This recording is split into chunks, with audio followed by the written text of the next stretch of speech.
I almost just got scammed out of $4,000. And let me tell you what happened. So it's a Monday morning. It's actually MLK Day. And I went to work. And probably around 9 o'clock in the morning, I get a phone call. And since I'm working, I let it go to voicemail. And I look and I see on the voicemail readout that the person was leaving me a message. And it said Palm Beach County Sheriff's. It said Palm Beach County Sheriff's. And I said, oh my God, let me answer it. So I answer it. The guy gets on. He's like, are you, and he says my name. He confirms my name and my address. He says, you have a warrant out for your arrest. He didn't say arrest. He said, you have a warrant out for your, you have a warrant on you, is what he said. And it's because you did not appear to federal jury duty. I said, federal jury duty? I didn't even know I had it. I just went to regular jury duty 6 months ago. In fact, I made a TikTok about it. And he says, no, we see that here, that you did that, but somebody put a certified letter on December 30th at this exact time. Somebody signed for it. I said, well, it wasn't me because I was at work. And he says, okay, well, just come down to the sheriff's office and we will compare the signatures, and that's grounds for dismissal. So you'll just get it all taken care of. And I said, okay. And I said, I'll be there after work. He says, no, you need to come right now. I said, what are you telling me? And at this point, I'm starting to kind of panic because I'm a law-abiding citizen. I've never had anything on my record, okay? And he says, no, you need to come. I get my girlfriend that's at work, Sam, and I call her in. I'm like, Sam. And I put him on speaker, and she's listening to the guy. And the guy is even like, sounding legit. And she's like, oh my God, yeah, you need to go. And so I'm like, okay. I said, I need to clock out. And she said that she would call my partner because I'm the only one that does my job on the days that I work. So there was like nobody to treat the patients. And so we had to call my partner to come in, and I'm leaving. He's like, you need to leave like right now. And I said, are you telling me that if I don't go there right now, you're going to come and get me? And he said, yes, ma'am. You're going to be arrested if you don't show up right now. And I said, okay, I'm on my way. Because at this time, I think it's legit. I said, and he had given me his name and his badge number. I wrote it all down. I have all the notes I was taking. Have it all right here. I wrote it down and I ripped it up. I ripped it out and I put it in my pocket. Thank God. And he's on my way out. He's like, oh, by the way, you have to pay the amount of XYZ amount. This is for the citation, and then this is for the jury summons that you skipped, and blah, blah, blah, blah. The total came out to like almost $4,000, $3,860. I said, okay, all right, I'll be there. I have my credit card, whatever. No, you can't pay credit card. Okay, so I'll go get a cashier's check. He says, yes, go get a cashier's check. Sure, I'll go to my bank. I go to my bank. I'm driving. He's like, you need to tell me because I have to report back. You cannot hang up with me. We're tracking, everything's being tracked. We need to make sure you're not trying to flee, all this stuff. And, it sounded legitimate. Okay, sorry, when I went back to edit before I posted, I realized that some of the sound was cut off right when my mom was calling me.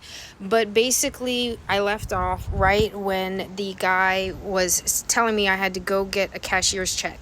And I'm thinking about it on the way, and I says, wait, it's MLK Day, the banks are closed. I can't get into my bank to get a cashier's check. And he goes, oh, no problem, you go get some cash. I said, well, I have a daily limit. I can't get $4,000 out of the ATM. And he says, well, how much can you get? I'll submit you for a hardship and let them know that you're only bringing X amount of dollars. And I said, okay. And I said, well, my daily limit is $2,000. So I go to the bank. He has me on the phone. I go to the ATM. He's like, okay, tell me your approximate arrival time, your ETA, so I can report back. They want to make sure you're not going to flee, blah, blah, blah, blah, blah. Right? I have the cash. I put it in my scrubs, and I'm driving. And he tells me, I said, okay, I'm on my way to the sheriff's office. And he says, no, not the sheriff's office.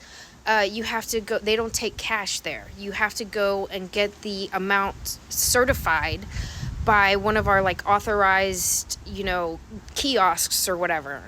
now I'm like, okay, this doesn't sound right. So he says to me, here's the address, and it's inside a 7-Eleven.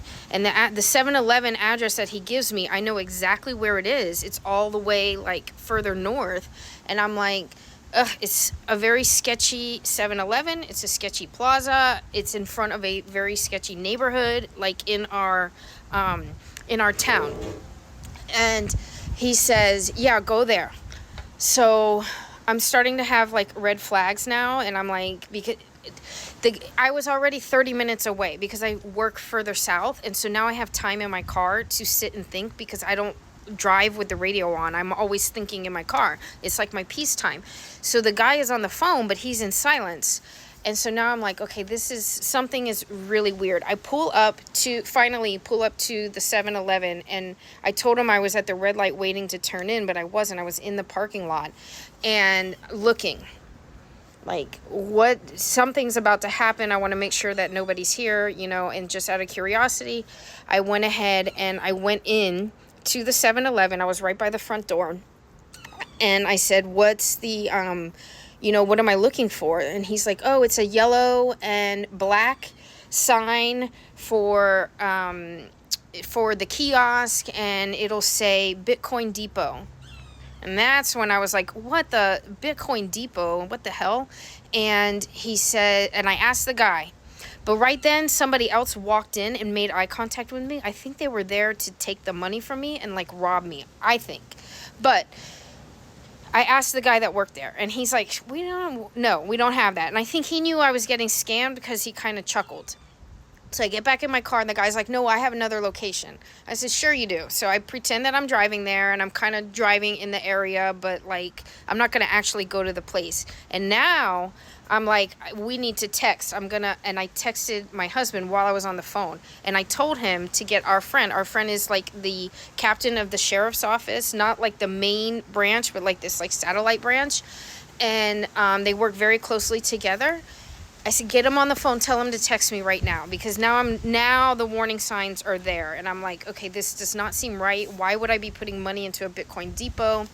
And sure enough, he gets a hold of somebody, and that guy tells him to tell me that it's a scam. And I read that text right away, and as I'm on the phone, and I just hung up on the guy. Thank God. So now I'm calling my work because I basically just ran out of there. Thankfully, my partner had gone to work for me, and I'm telling them, and I wasn't 100% sure because the guy was calling me back at this point. He was calling, and I wasn't going to answer. So I called the actual sheriff's office.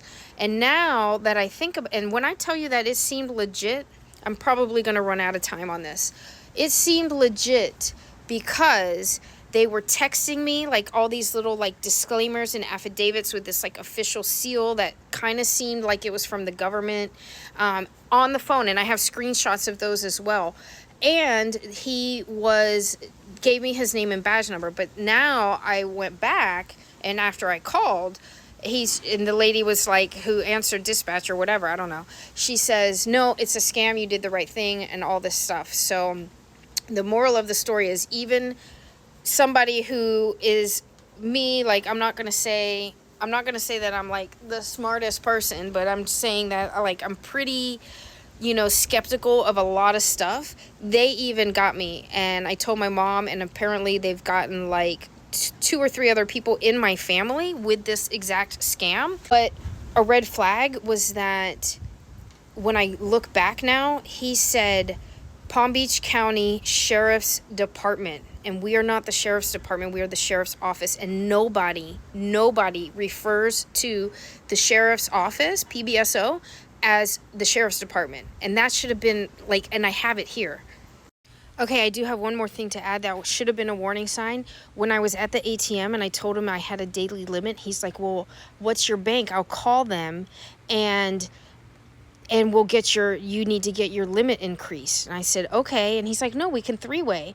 So he calls, and it was Bank of America, and it sounded so legit. And now that I think about it, the Bank of America message was like, oh, banks are closed today. Before we can further assist you, please enter your account number. Not your last 4 or the last 4 digits of your debit card or credit card. They wanted the whole account number. And I'm like, oh my God, it wasn't even a real number. He's over here saying like, oh, I'll get your bank on the phone for you. And they just wanted my account. Oh my God. Like, I'm so dumb. I feel so dumb. Because the other thing too is like, I didn't even know my account number. So I was like, you might as well. And I told him, you might as well hang up. I don't know my account number off the top of my head and I'm not looking it up. Because I was too flustered. So this is how they get you. Let it be a warning sign to you all.